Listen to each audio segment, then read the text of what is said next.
So, hello lovely hearts, welcome back to our channel.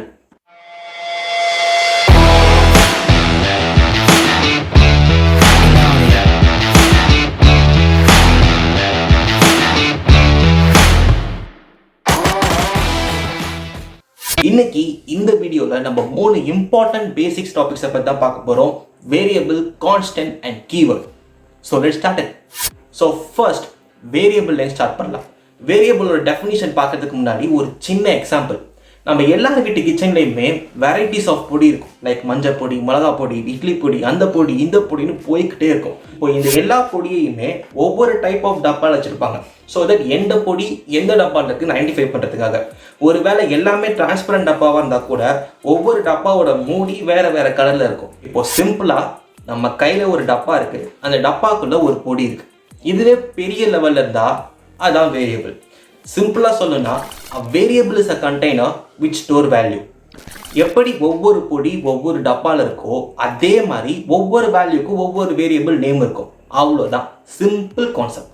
இது இவ்வளோ ஈஸியாக இருக்குது. பட் இதுக்கு பின்னாடி ஒரு சின்ன சிக்கல் இருக்குது. அது என்னன்னு சொல்கிறேன்.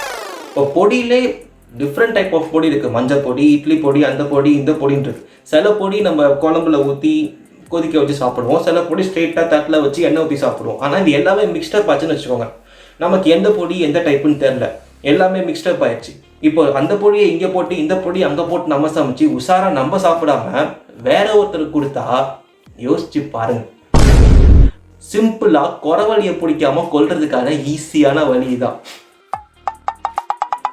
பட் இதே பிரச்சனை நமக்கு நடந்தா?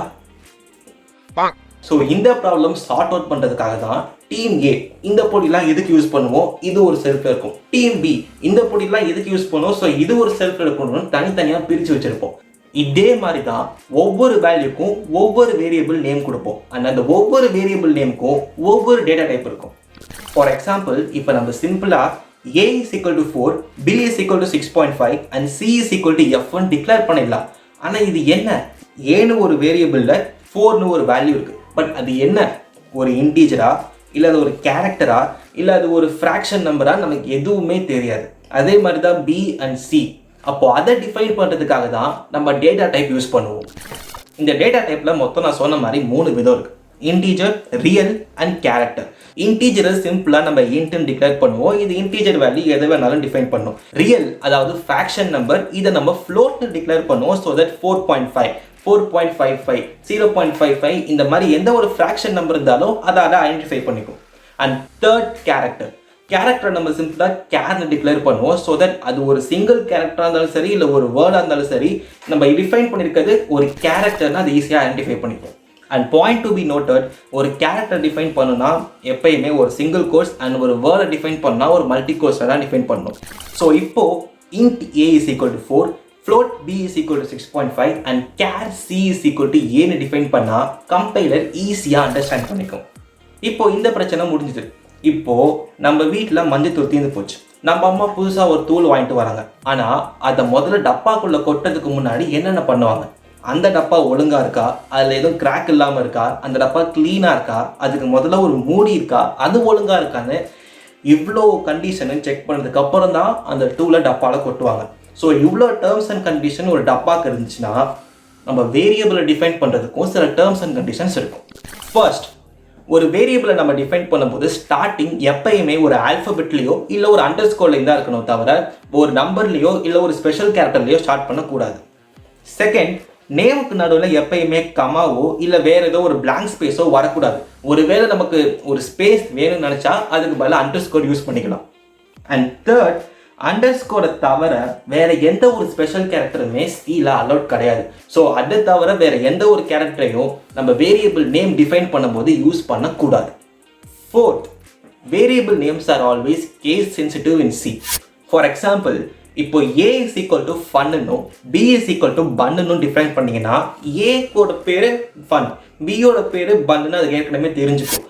ஆனால் இப்போது ஏவோட பேர் FUN ஃபன், அது கேப்ஸில் இருக்கும். அண்ட் பியோட பேர் ஸ்மால்ரில் FUN வச்சுருப்போம். என்ன டிஃப்ரெண்ட் இருக்க போது எல்லாமே ஒன்று தானே, FUN. ஸோ ஏவும் பியும் ஒரே மாதிரி நினச்சிங்கன்னா அது கிடையாது.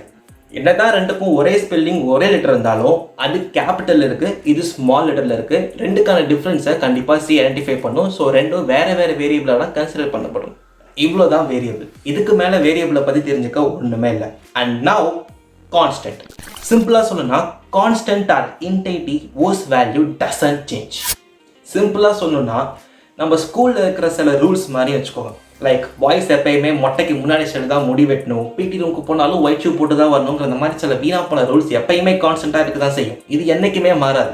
அதே மாதிரி தான் கான்ஸ்டன்ட்டில் ஒரு வேல்யூ நம்ம டிஃபைன் பண்ணிட்டோம்னா அது எப்பயுமே மாறாது. கான்ஸ்டன்ட்டாக அதே வேல்யூ அந்த வேரியபிளுக்கு எப்பயுமே இருக்கும். ஆனால் வேரியபிளில் ஒரு வேல்யூ நம்ம டிஃபைன் பண்ணால் நம்ம இஷ்டத்துக்கு ஏற்ற மாதிரி அதை எப்போ வேணால் நம்ம மாற்றிக்கலாம். பட் கான்ஸ்டன்ட்டில் அது முடியாது. அண்ட் வேரியபிளில் நம்ம பார்த்த 3 டேட்டா டைப் மாதிரி தான் கான்ஸ்டன்ட்லையும் இருக்குது. Integer, real and character. இதோட டெஃபினிஷன் சேம் தான், எந்த டிஃப்ரென்ஸும். Now next keyword. கீவேர்டுக்கு சிம்பிளாக ஒரு எக்ஸாம்பிள் சொன்னேன்னா, இப்போ நான் க்ளீனிங்னு ஒரு வேர்டை சொன்னேன்னா இந்த வேர்டுக்கு பின்னாடி என்ன ஃபங்க்ஷன் இருக்குது, இது என்னென்ன ப்ராசஸில் நம்ம பண்ணுவோம் நம்ம எல்லாருக்குமே தெரியும். இப்போ குக்கிங்னா குக்கிங்க்கு பின்னாடி என்னென்ன ஃபங்க்ஷன்ஸ் இருக்குது, அது எப்படி பண்ணுவோம் நமக்கு ஏற்கனவே தெரியும்.